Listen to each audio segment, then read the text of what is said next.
and welcome to this new episode of Soccer by Paul and Hady, episode 30. Today we're here to talk about, as usual, the Montreal Impact and the tournament. MLS is back, and I'm joined by my friend Paul Vance. Hey Paul, how are you today? Great, Hady, thanks. And I'm kind of really happy that we've got somewhat of a good news story to talk about this time. And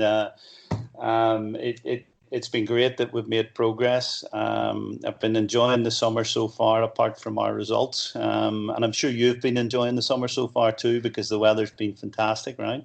Yeah, exactly. I can't complain. It was really nice. I wish that we weren't anymore, we didn't have the virus anymore. I would have loved to travel, but unfortunately, not really the time to travel. But at least, we can go outside. It's sunny. We have a good summer here in Montreal, and I can't complain.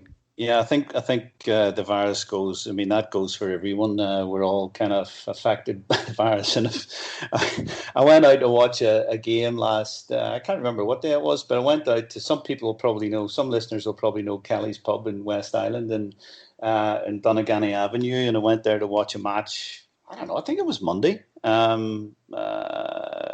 I can't. Anyway, I never thought I'd ever go into a bar wearing a mask. I felt like a bandit. I felt as if I was going in to hold the barman up or something like that. But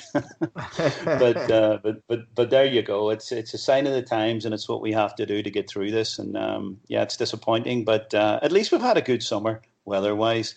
I actually wrote something the other day in a Twitter post about going out for a run, and I actually went the hottest part of the day is about 11:30 to about 1:30, and one of our listeners and somebody who I see quite a lot in the Twitter traffic came back to me with a really sarcastic, "You run?"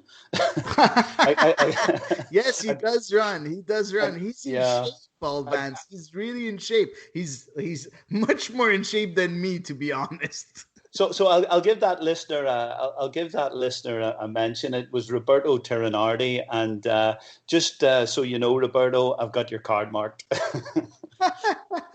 Yeah, Roberto. Man. No, he's really in shape, man. So no. I'm not surprised when you tell me you're running. I know you are, and you're in shape, so that's perfect. And what about Manchester United?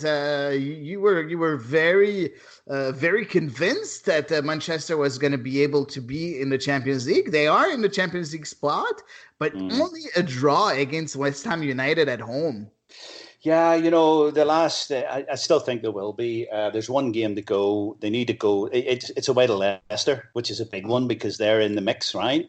And it's just 1 point behind in the fifth position. So let's say you lose at Leicester, there's a very good chance that you will not be. We lose it. We lose at Leicester. I wouldn't expect we'd be in the Champions League, but I'm not expecting us to lose at Leicester. The only thing I'll say is the last three games, United's form has dipped a little bit. So yes, there's a concern there, and the other concern is there's one guy that plays for Leicester who you'll know very well, Jamie Vardy, who always seems to score against us when we go to their place. So it's not a shoe-in, it's not a given, but I think United will go there and get the point that they need, and I think we'll see them in the Champions League next year.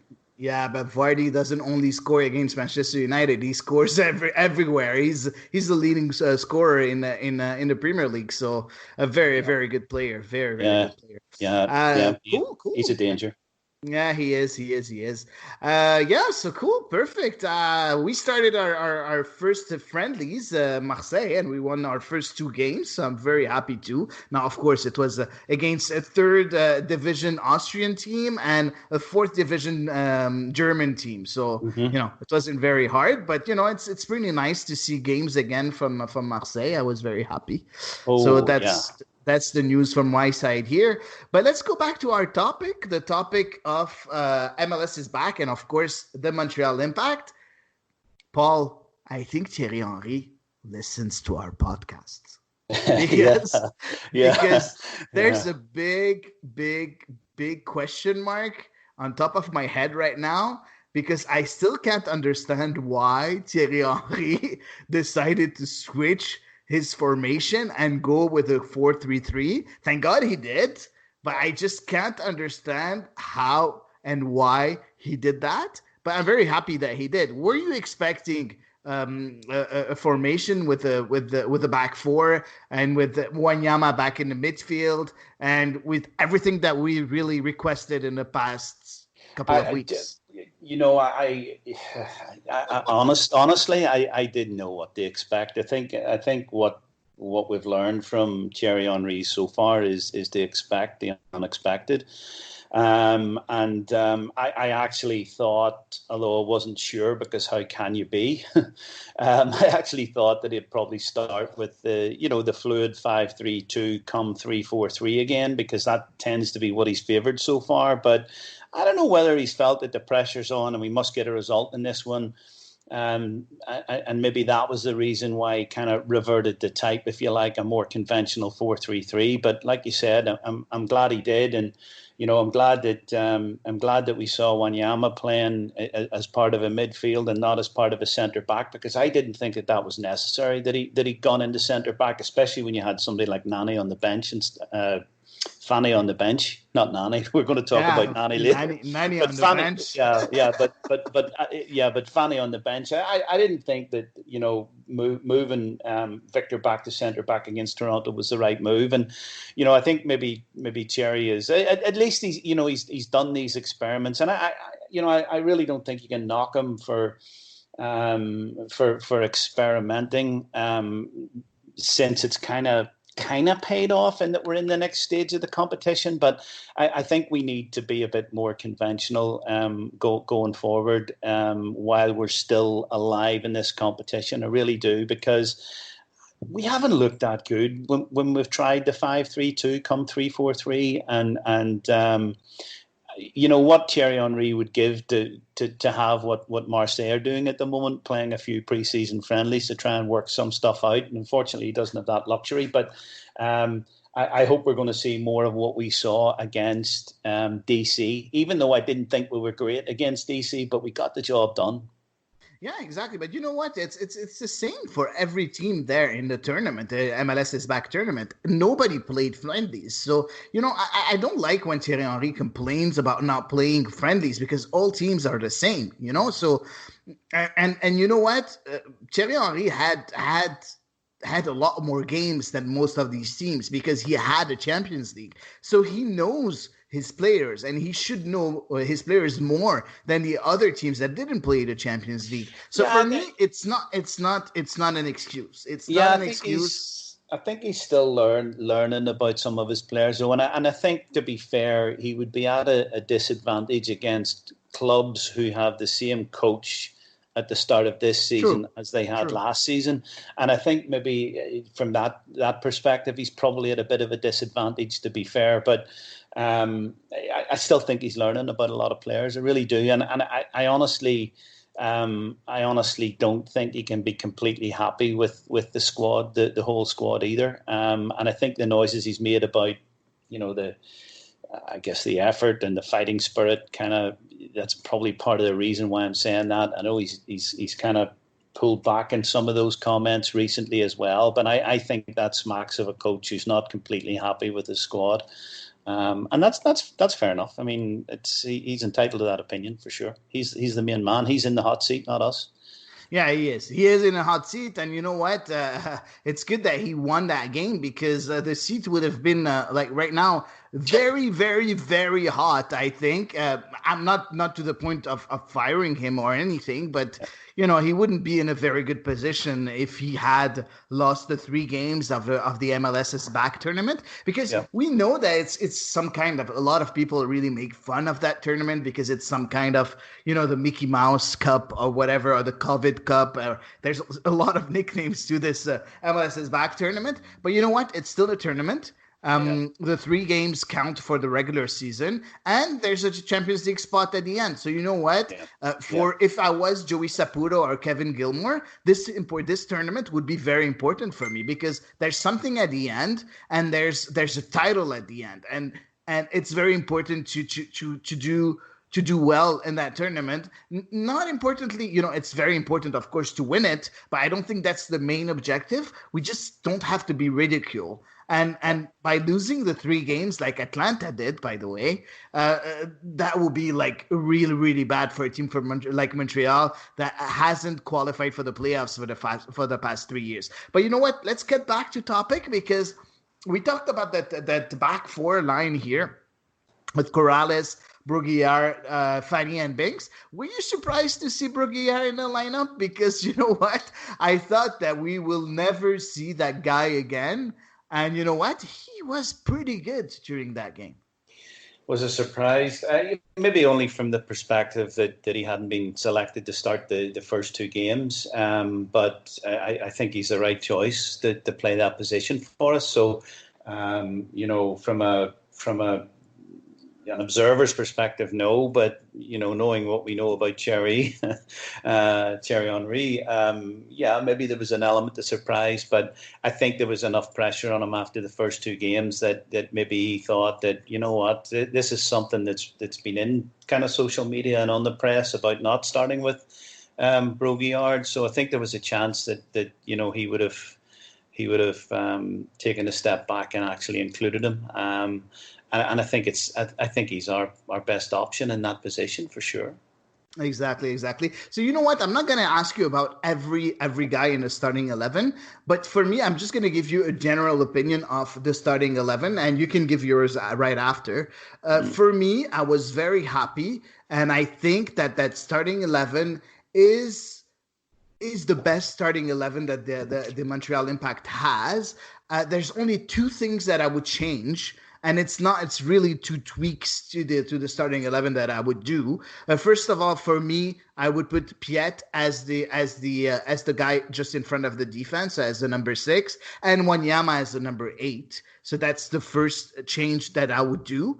And the second tweak that I would do is to put Raitala on the left and not Corrales, because we know that Raitala with the back 3, or back 5, whatever you want to call it, on the left, Raitala will not be very, very good because he's not very good offensively. And when you're playing with a back 3 and you want someone on the left, like as a left back or wing back, then you need someone that's very good offensively. So I don't like him there. But with a back 4, it's okay if you have a defensive fullback. And for me, Raitala is a lot better in that role with a back 4 than Corrales. So that's the only 2 changes that I would do if it was me, the coach, but I'm very far of being a coach. But in my opinion, I think we're not far away of our best starting 11 with the forces that we have right now with the Montreal Impact. What do you think? Yeah, I think what we saw the other night was closer to our best starting 11. I would agree with that. And I have a few things written down, and actually I had Raitala's name written down before you mentioned it. I would have him in at left back too, and I know he's had quite a bit of criticism actually after the Toronto game. And I think he was out-muscled by Akinola for that third goal. But I'm a little bit taken aback that yes, he should have been stronger. Okay, so I'm not trying to make excuses for him. He should have been stronger in the challenge, but I wasn't sure that challenge wasn't a foul. And I think maybe even watching the game, the commentary, and remember where the commentary comes from. It's mainly a Toronto-based commentary team, and they were totally carried away with Akinola's contribution and how he muscled Raitala out and went on to score. And to be frank, if it had been somebody like Orji who'd done that, we'd probably be the same, to be fair. But I wasn't sure that wasn't a foul, and I was I guess you have to assume that it wasn't a foul because I'm sure they must have looked at it on VAR. But anyway, Yuka should have been stronger, and I think that's the reason why he's had a lot of this criticism. But you know what? He's generally our steady Eddie, if you like. And yes, I would like to see him back in that left back position because, after all, at the end of the day, he is that's his main position. Now we may see him start the next game at right back because Braguière is probably not going to make it, given him going off with his hamstring trouble. I'm assuming that he's probably not going to be fit. Thierry Henry said in his press conference that he is fit. Oh, he is fit. Okay. Yeah, that's what he said in the press conference. So That's what I heard from a couple of journalists. He said in French that he's ready, and he said that even the Broguillard came and told him, "Coach, I'm ready and I'm good." Okay, that's good news. So that's good news. So I would start him in the right. I would start right fella on the left, and I would have the conventional central defensive pairing of Fanny and I got it right that time. I didn't say Nani, right? Yeah. Fanny and Binks, right? Yeah. And the Piet Wanyama thing, I think we need to try and just switch him around. That's all. Yeah, like, I know Wanyama is very good as a number 6, but he can be very good as a number 8 too.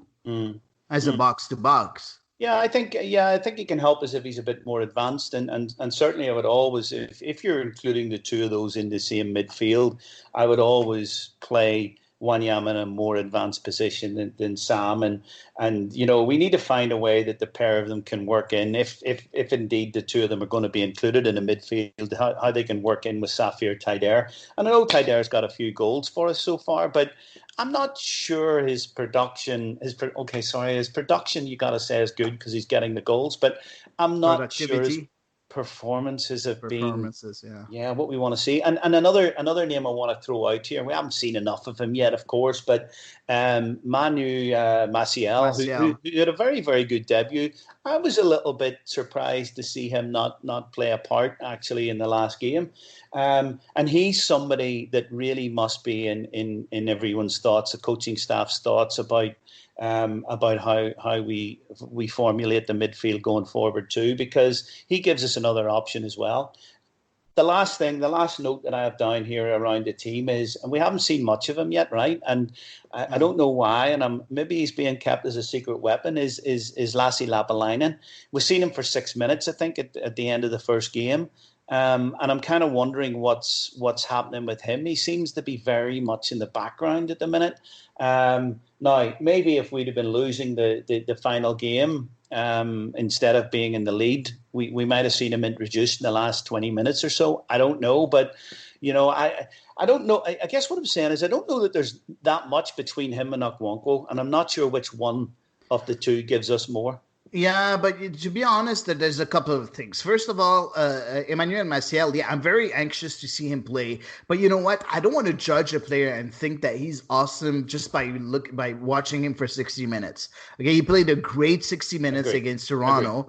But you know what? We know what we can get from Piet. We know what we can get from Wanyama. And we know what we can get from Taider. And you know what? At least these are sure things. And I think that it's not the time to start experimenting with unknowns. And Maciel, unfortunately, is an unknown. But that being said, I would put Maciel at least for another 30 minutes as a sub. I would put him in case we need a bit more offense for Piet, let's say at the 60th minute, or I would even sub Taider if he's not having a good game. And I completely agree with you that the performances from Taider have been subpar, and he's not been very, very good on the pitch.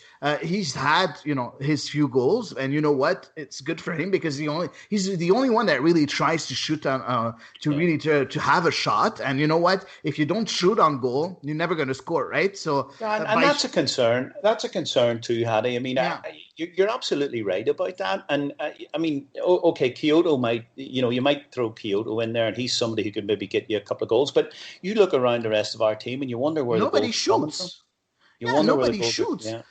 Nobody shoots, and that's the problem. Now, for Lassi Lapalainen, Thierry Henry said something in a press conference too, not this one, but I think around the beginning of the tournament, he said that Lassi Lapalainen is unfit. He hasn't had a good training camp. He hasn't been good. He's not in shape. So that's the reason why he's not giving him more minutes. He's very late in his preparations for a new season. Is that because he came back with an injury? He was injured. Yeah, you're right. He was injured, and that's why I think he didn't have any sort of preparation, and that's the main problem, and that's why we're not seeing Lassi Lapalainen. And to be honest, there's something else between you and me. If you look at the way Thierry Henry is coaching the team. It's the first time I think ever for the Impact since they joined the MLS that we're seeing a team that's trying to play a possession game. Yeah. And Lassi Lapalainen is very good in a counter-attacking game. Yeah. Yeah. Is he going to be good in a possession game? I said it here a few times on this podcast. Unfortunately, he doesn't have a left foot, so he's not able to cross with his left foot. So is it not a big problem that you have someone that doesn't know how to use his left foot in a possession game team? I don't know. It's an interesting point you make about the possession team and dictating the play. And to be fair to them, for 35 minutes in the first half, they did that on whatever night it was against DC. Yeah. Although we were a bit less effective in that respect in the second half. But I can remember Remy Gard when he came to the Impact as well, and he said the same thing. He wanted his team to possess the ball and dictate the pace, and he never ever got there. And I think he never ever got there because part of the reason was because he didn't have the players who could play that sort of game. And I think he was maybe caught in between adapting his principles to suit the players he had available, against adapting the players towards the system that he wanted to see the team play, if you like, not the system, but the style in what he wanted. And I think maybe Remy Gard got caught in between the two of those and just never got it right, fell down the crack sort of thing. Yeah. Because we never were a possession-based side under him. True. But you know what? The difference between the two is that Remy Gard was never able to switch and to be a possession game team. And we've never even seen one game where we tried to keep the possession, where we were successful in keeping the possession. And that's not true with Thierry Henry. If I have one thing that's been very good under Thierry Henry, we are able to be a possession game team. And you know what? If you look against New England, we had possession. Unfortunately, we didn't know what to do with it, but it was a very big improvement on that, just on the game plan of being a possession game team. And against Toronto, we had the possession too. And against DC, we had the possession until we scored a goal, and then we started to play defensively, which is okay. So you know what? Thierry Henry is succeeding just on that part. You know, on that point, he is succeeding. To be fair, if you forget the New England game, and let's put that down to a bad day at the office, and you look at the Toronto game and you look at the game against DC, and we had long spells where our possession was actually quite good. Maybe we didn't create that much against DC, but we did against Toronto. But our possession in both of those games for long periods was actually quite good. The only thing I would caution against that is we were fresher going into those two games than the opponent.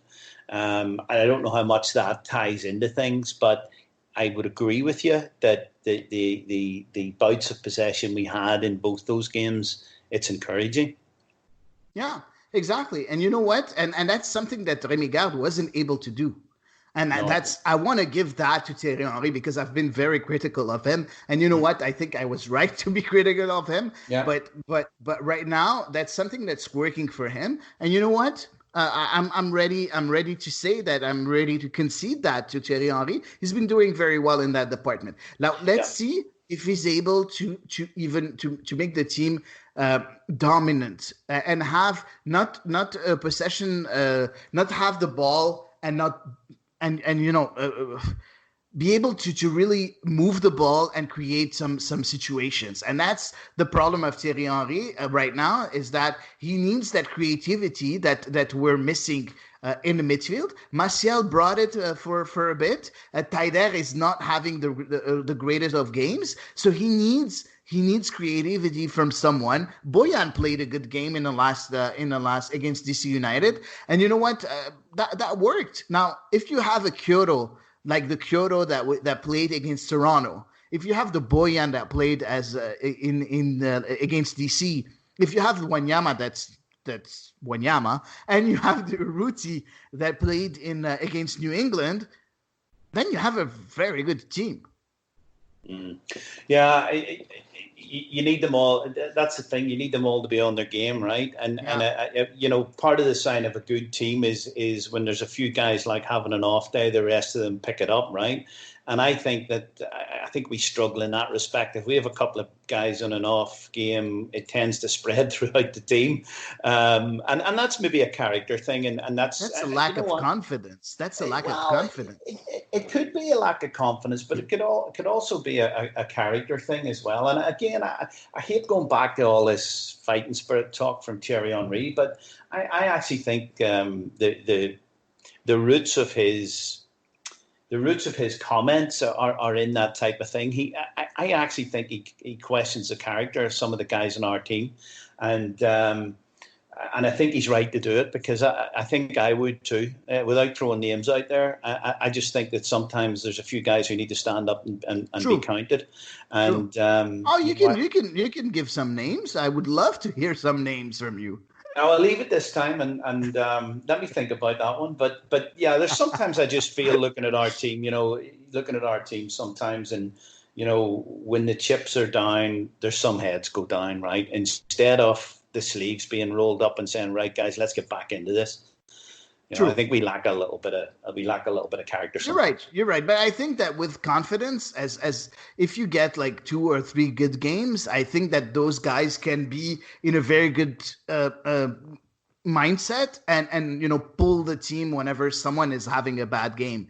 But right now, unfortunately, we are in a very negative mind space because of the results of the team for the last 3-4 years. And it's not helping, the players that have been here for a couple of years, like Piet, like Broguillard, like Fanny, like Diop, like Taider, like Urruti. Those players have been here for the past 2 or 3 years, and it's been very bad for them. So we're gonna need, and they're gonna need a few good games in order to be able to pull in the right direction. That's my opinion. I'm pretty sure that regardless of what we hear at a press conference, that Thierry Henry, don't forget this boy's been round the block, right? He knows the game at the highest level. And I'm sure that he's, and let's take away his team selections that have baffled us and all the rest, but I'm sure he's having the right conversations behind closed doors with some of these guys. And I know there's a bit of an arrogance that comes along with Thierry Henry, and it actually can come along with a lot of players who've been a lot of coaches who've been so talented as he was as a player. But I'm sure he's having the right conversations one-on-one with a lot of these players, and probably collectively with the group as well, because I'll say something else here. The fact that he got that result the other night was probably a big weight off his shoulders, because he's got a little bit to prove here because of the way things went. And I'm not going to go into what happened at Monaco, but the way things happened at Monaco, his coaching CV didn't really start off well there, and to come to Montreal and to have what would be considered probably another failure is not going to help him if he really does have serious ambitions of being a top coach. So, I think there was big pressure on him to get a result. And I know people have cast their aspersions on this tournament and all the rest, but I think that was a big result for him, and I think it lifts a bit of pressure off him. But I do still hope that he's keeping the finger on the pulse, and he's making sure he's getting the best out of our players, because he certainly didn't in the first game, but we've seen an improvement in the second, and we've seen an improvement in the third. And if that carries on into the fourth game against Orlando, I think we've got a chance, because I know Orlando won their group, but I think it's not a bad draw for us. That's where I don't agree with you, and that's what we're going to talk about, the pregame against Orlando. I don't agree with you because I've watched every game from Orlando since the tournament started, and this team is dangerous.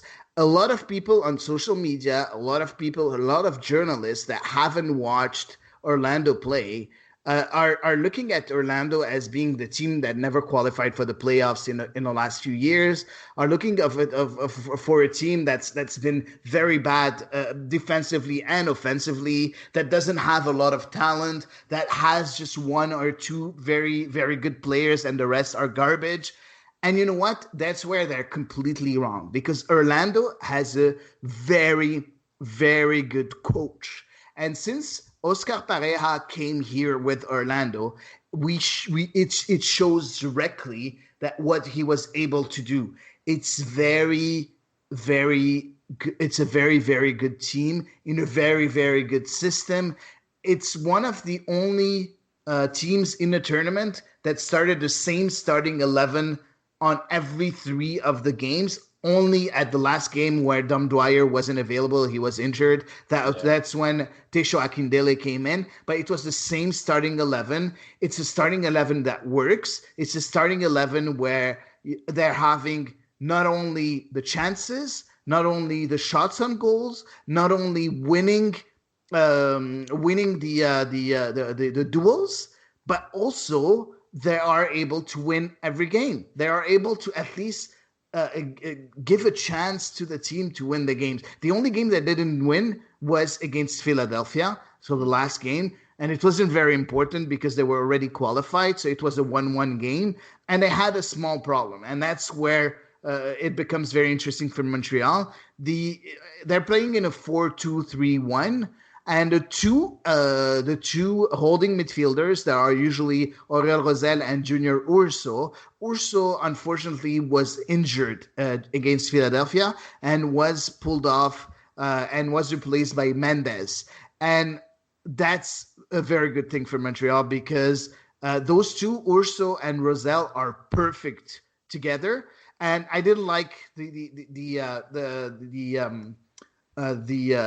didn't like the midfield with Mendes and Rosel, so that's where the impact could be, could have an impact. Sorry for the wording, but yeah. Yeah, I just say I'm not saying that we would go into a game against Orlando as the favorite. I'm not saying that. I think justifiably, for obvious reasons and what we've seen results wise so far, Orlando will be the favorite to progress against us. But I just think they're a side that we have often had decent success with. Actually, one of our players who always had tremendous success against them. Tremendous? Does that make me sound like Donald Trump? I shouldn't use that word, right? One of our guys who's had great success against Orlando is obviously Ignacio Piatti, and we don't have him anymore. He scored more goals against them than any other club. But I just think that we often have their measure, and I think that they've done well. They're certainly a more solid unit than what they were last season. I think Pareja has done a good job. I think they're very competitive. They're very solid. They're going to be difficult to beat. Everybody's going to be difficult for us to beat at the minute, though. Let's face it. And I just think we may have the game to kind of see Orlando off. I'll be going into this one looking quite. I'm not saying we're going to win, but I'll be going into this one with a certain optimism. But I just don't know where we're going to get the goals from. And when I look at our team, the impression I get at the minute, and I know things can change as the season develops, is if we're going to win games, we're going to win a lot of games by 1-0. You know what? You're very optimistic. To be honest, I think it's one of the first times that I'm really not at all confident, and I'm very afraid before that game. I think that Orlando is going to win by at least 2 goals, and unless we're lucky. Well, because it's interesting. We've got this difference of opinion. I gotta admit, the only Orlando game I think I saw in the tournament was the first one when they beat Inter Miami, and I thought they probably deserved to win in the end, but they also may not have actually won that game. And I wasn't. I know it was the first game, so yeah, I accept that. But to be fair, I don't think I was overly impressed with them, and I think it was only really when Nani decided to get his ass into gear, and I think he scored 1 goal and an assist for the other, or whatever, that really kind of pulled him out that night. Yeah, they're probably a better side than Inter Miami, but I think Inter Miami are a struggling team at the minute. The one thing I'd have been more impressed with Orlando was their draw against Philadelphia, because for me, Philadelphia's looked as good as anyone in the tournament so far. I was more impressed by Orlando than Philadelphia, to be honest. And I've watched all three Philadelphia games also. So, to be honest, I've been very, very impressed by this Orlando team. Again, because if you look at the Philadelphia team as a holding midfielder in their 4-4-2, they have usually the choice is between. What's his name? Warren Creval, or no, as a holding midfielder, not as a box to box. So either Creval or Martinez. Martinez has been very good, but he wasn't here the last game. I don't know. He wasn't even on the bench. So I'm not really sure if he's going to be fit or not. So for me that's a weak point. And the second weak point at Philadelphia is the up top. You have Prisbilko that's been very good, but the second striker wasn't really good. So when I look at this Orlando team, even the bench is doing a decent job. So you have Tesho Agindela that's been very good coming off the bench. You have someone like Benji Michel that's been doing very good things when he comes off the bench. So you have even what's his name, Perea. Perea is doing okay when he's coming in. He's only 19. Chris Moore has been amazing as a starter, even only against Philadelphia. It was a bit hard for him. Yeah, I agree. He is one player that's impressed me so far in the tournament. Yeah. Exactly. So you know what? For me, I look at Orlando and the fact that usually Oscar Pereira doesn't make a lot of changes. So if he has his starting 11, it's going to be pretty hard to beat them. And you know what? There's the goalkeeper, Pedro Gallese, the Peruvian. That's been very, very good. I love his nickname. I don't know if you know his nickname. It's the Octopus. And Taylor Twellman on ESPN was making fun of his nickname, like during the whole game against Philadelphia. Like during the whole game, it was like, is that a good thing if you're called an octopus? You just reminded me of something. Actually, I used to play here on a Wednesday night in the summer in West Island outdoors at Westminster, and there was a goalkeeper in one of the other teams we used to play against, and his nickname was Squid for the same reason. Okay. And I'm not sure whether I'd rather be called Squid or Octopus, but either way. Either way, I think that both of them are not really a good thing. But coming back to that Orlando team, the only way that we're going to be able to beat them is by playing our game, and the most important thing will be not to play defensively. If we are playing counter, like if we're trying to counter that team, we're gonna be squashed. Like we're gonna be like this.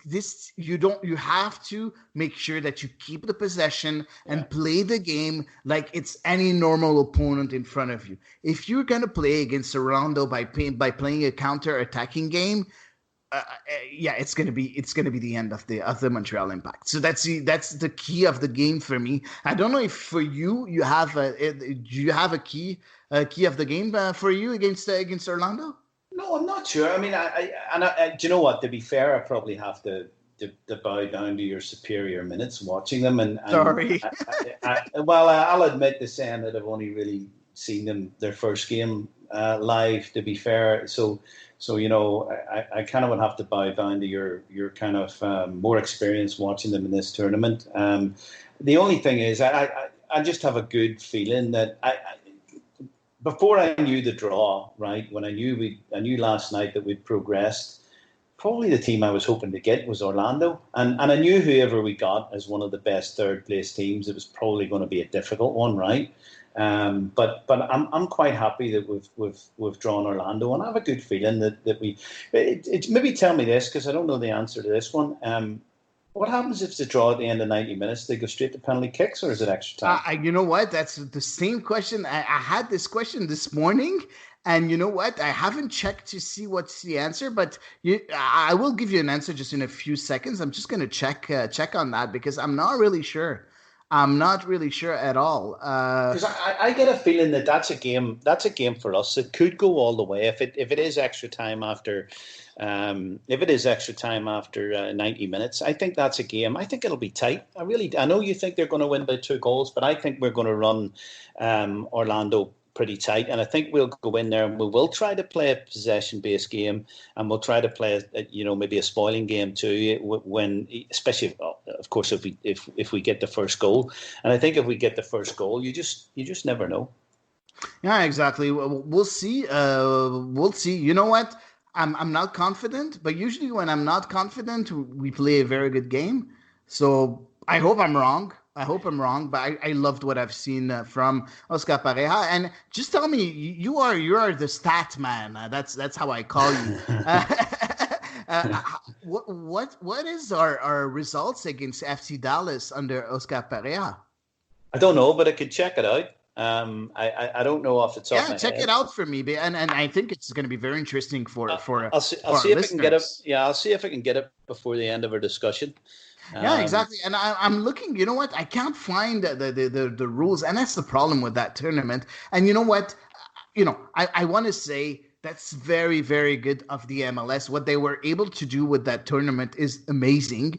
For the people that were really skeptical before the beginning of that tournament, there hasn't been one positive case of coronavirus for the past 13, 14, or 15 games, 15 days. So you know what? So MLS really was able to win the battle against the COVID-19, and they were able to keep the environment safe for the players. So that's awesome. But one thing that's been very tough is to understand the rules and everything that's behind the works and the rules of the tournament, because it changes every day.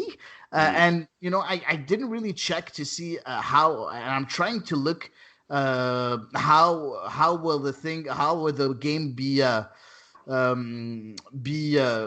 how will the game will end in case there's a draw at the end of the 90 minutes. I can't find the answer. I can't find it. Okay. But I think if there is extra time and penalties, that I have a feeling that this is one that could go all the way. And I have your answer. Yeah, go ahead.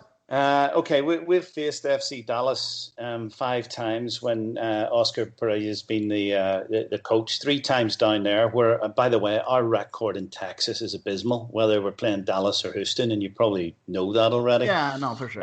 So the 3 away games, we've lost all 3 at the Toyota Stadium, 3-2 in 2014, and then we lost 2-0 in 2016, and then 2 years ago, we lost 2-0 again.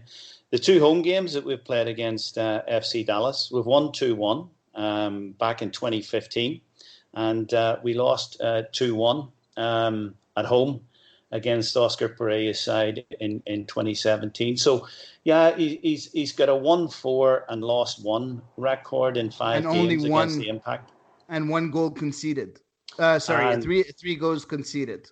Well, no, he's 5 goals conceded. They beat us 3-2. They lost to us 2-1. They beat us 2-0 twice, and then they beat us 2-1 once. Okay. So we've scored 5, and they've scored 4-10. Okay. So yeah. So do you think that those stats are encouraging? No, well, you know what? The one thing I would say is every time we've gone to play in Texas, and I don't know whether it's the heat, the humidity, I hate those excuses, though. I do hate those excuses because you know what? FC Dallas do lose games at home, and Houston Dynamo lose games at home. But we never seem to do well when we go to Texas.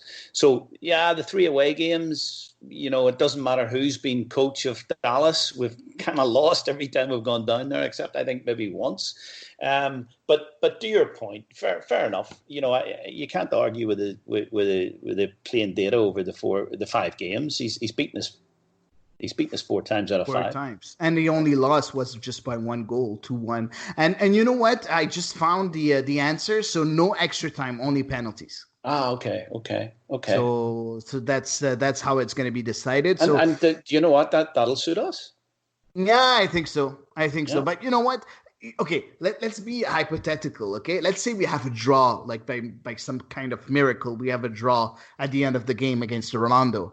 Who will be your five guys that you will choose to shoot the penalties? The same guys that took them last year in the Canadian Championship final. Okay, just go ahead. Just I can't even give remember them to our listeners. I can't even remember who they were.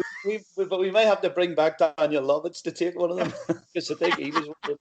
No, but considering the form of every one of our players, it's very hard to find five guys to score, a penalty for us. I would normally choose Boyan, Kyoto, Ruti, Taider. Yeah, and I don't know who I will choose. Maybe Fanny as a number 5. It's a confidence thing, right? And given what you've just told me, I hope to hell that our guys are practicing these penalty kicks because it's going to be important, right? Yeah. It really is going to be important. Yeah, it is. They got to be practicing these. So going into the game, obviously they'll know probably who the 5 takers are going to be, and maybe who's going to be 6, 7, and 8, and so on before because they got to make substitutions towards the end of the game. If they're 0-0 with a couple of minutes left, and they know they're going into penalties, and if somebody who's an effective penalty taker on the bench, you got to get them on the pitch, right? Yeah, true. And you know what? It's going to be very important. The substitutions are going to be very important, whatever the score is, during the game, because, having 5 substitutions gives you an edge, and it gives you as a coach a way of changing the course of the game with those 5 substitutions. And we have to explain that to our listeners. You can't make 5 different substitutions at 5 different moments. I think you have 3 or 4 slots that you can use. 4 slots, I think. Yeah, 4. It's 4 slots. So at one point, you're going to have to do 2 substitutions. And I love the way Matias Almeida did in the tournament. At one point, he decided to change 4 of his guys at the same time. And you know what? They were losing 3-1 against Vancouver, and they won 4-3. Just so that's the way to do it nowadays. So the substitutions are very, very important, a lot more important than they were before the COVID. And you know what? I love it. To be honest, I love it because it gives some sort of an edge to a good coach against against a weaker coach. And I love it. I don't like it because it changes football from the game that we knew. All of a sudden, a coach can use five subs, right? And if you go back far enough, there were no subs. But it started off one, and that's wrong too, right? But it started off one sub. You're a nostalgic guy, I think, Paul. I'll admit to being a nostalgic guy, but I also like to compare different eras, and for some of these rule changes that are coming in are actually changing the game, and it goes back to, and not only the rule changes, but the way the money has gone in football has changed the game. And one of the things I would say, the whole Messi Ronaldo thing, would they have scored so many goals if their clubs didn't dominate their leagues so much, like back in the day when they were still probably the best teams, but they weren't as dominant? But anyway, that's another discussion. I just think that 5 subs is a little bit too much, and I think maybe not so much in MLS, but if you look at the likes of a Premier League, or if you look at the likes of La Liga, you look at the German league and the top leagues in Europe, if you're allowed 5 subs, all it does is make the strongest teams stronger. Yeah, maybe at one point, but if you look at it if you look at it in a couple of years or 3 years, you're going to see a lot of players playing a lot more than they used to play with a 3 sub game. And and that's what's very important, and especially in the Premier League, where you see English players that don't have enough playing time because the coaches don't really prefer to put a Spanish guy or an Italian guy or whatever, a French guy that comes in. And you know what? That's going to be very important, because at the end of the day, for the small teams, they're going to have to play their English players a lot more. And by playing their English players, the English players will have playing time and will improve a lot more. So I think that if you look at it in 2 or 3 years, it's going to be very good to have a bigger pool of players, and you're going to be able to have players that are going to improve a lot more then with there's 3 sub games. Now we're going to see if it's going to be maintained. It's maintained for next year. We don't know for how long after. I don't care if the English players improve or not. I want the Irish players to improve. Okay. Same thing for the Irish players. Same thing. No, but I think it's very good because nowadays you have squads. Even like the weaker teams in the Premier League or in Italy, in France, or anywhere, you have squads where you have players that really only play about 20 minutes the whole season. Yeah.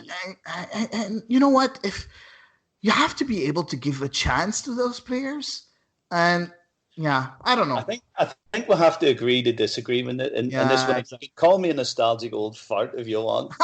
I didn't say the old fart. And that's maybe what I am. But I don't like it. I don't like it. Okay, one last thing, Paul, because one thing that people are really forgetting. I know we're talking about the MLS's back tournament, but the first 3 games were really important for the regular season in case there is a regular season. And I really want to take a look at the standing in the East. Okay, you look at Columbus, who's the only team that has won their 3 games in the whole tournament. We'll see tonight if Portland is able to win their 3rd game also. But if you look at Columbus, they had 9 points. Now they're first in the East with 13 points. They've been impressive. I think Orlando is a very good team, but Columbus is the best team. Is that 13 points out of a possible 15? Yes, exactly. Wow. Exactly. So they have only 1 draw and 4 wins. Then you have Toronto with 9 points, Orlando City with 8 points. So Orlando City had only 3 points before that tournament. Mm. Where are we? Sorry. Had only 1 point before that tournament. And Montreal is at the 5th spot with 7 points. They're tied with the Red Bulls with 7 points. And behind us, 1 point behind us, there's Atlanta, Cincinnati, New England, that are tied at the 7th position. Now, it's very early, but it's good to see that Montreal, with that win, was able to be, back in the mix, even if it's still early in the season. It's important because if they would have lost again against DC United, that would be tied 11th with Chicago, with the Chicago Fire. So I think it's very good for Montreal. Like, even if we are eliminated and disqualified, or if we lose against Orlando, I think it's a very good thing to have taken at least 3 points from those 3 games. Yeah, I honestly, I mean, of course, you're saying that you think Orlando are going to beat us. So I'm going to oppose your view and say we'll take the game to penalties, and then after that it's a lottery. So it'll be interesting to see who's right. We'll see. I just hope you're right, to be honest, but not really confident. So that's about it for today. Yeah. I don't know if you have anything to add, Paul. I think the only thing I would say is, and I think this is a pleasing aspect of the tournament, a shout out to all 3 Canadian clubs who have managed to negotiate their way into the knockout stages. I think that's great. And the big surprise for me was Vancouver, because I watched their second game when they lost 3-0 to who was it? Who did they lose 3-0 to in the second game? They lost against Seattle. Oh, they were absolutely shocking. They were awful, and I know that they came with a weakened squad and a young squad and all the rest. So a weakened squad. That's very underwhelming. Because you know what, they're missing their best players. Yeah, I know, but they were dreadful against Seattle, and you just couldn't see where they could turn anything around whatsoever. So the result that they got this morning, absolutely fantastic. I think it's great for them, and I think it's great there are 3 Canadian clubs out of 3. Who've actually made it to the knockout stages. Yeah, it's very encouraging for Canada and the MLS. I just have a question for you, Paul, just before we close this up. If you have Montreal missing Taider, Wanyama, Fanny, Diop, and let's say Kyoto, do you think we would have won a game? No, probably. Yeah, do you really want? Do you really want me to answer that? No, but seriously, because if you look at Vancouver, they were able to go through without Tosin Ricketts, Freddie Montero, Lucas Cavallini, and Eric Godoy. That are like. And they lost the goalkeeper midway through the second and game. They lost Maxime Crépeau. They're playing with the third goalkeeper because the second one was not at the tournament because, unfortunately, I think his mom died. So he wasn't at the tournament, Brian Meredith. So they were playing with a 21-year-old goalkeeper that had never played one professional game. So you know what? I'm very happy for Vancouver, and you know what? They deserve it. Winning against Chicago was very hard, and they were a bit lucky. But you know what? Hey, that's football, right? That's football. That's soccer. That's what you like to see. You like to see those weaker teams beat the stronger teams, and Chicago is not really a very strong team, but on paper they were a lot stronger than Vancouver, and Vancouver was able to get the win with a 2-0 win. Yeah, and they had Jonathan Sirois on the bench this morning as well from Montreal Impact. Yeah, exactly. Hats off to the Impact for helping the Vancouver Whitecaps that weren't able to get a backup goalkeeper for Thomas Hassal, and the Impact were able to help the Vancouver Whitecaps by loaning their goalkeeper for 24 hours. So that's really amazing. Good stuff. Yeah, good stuff. Exactly. Paul, thanks a lot for recording another episode with me. Yep. Enjoyed talking to you again, and fingers crossed for Saturday, and we'll talk next week.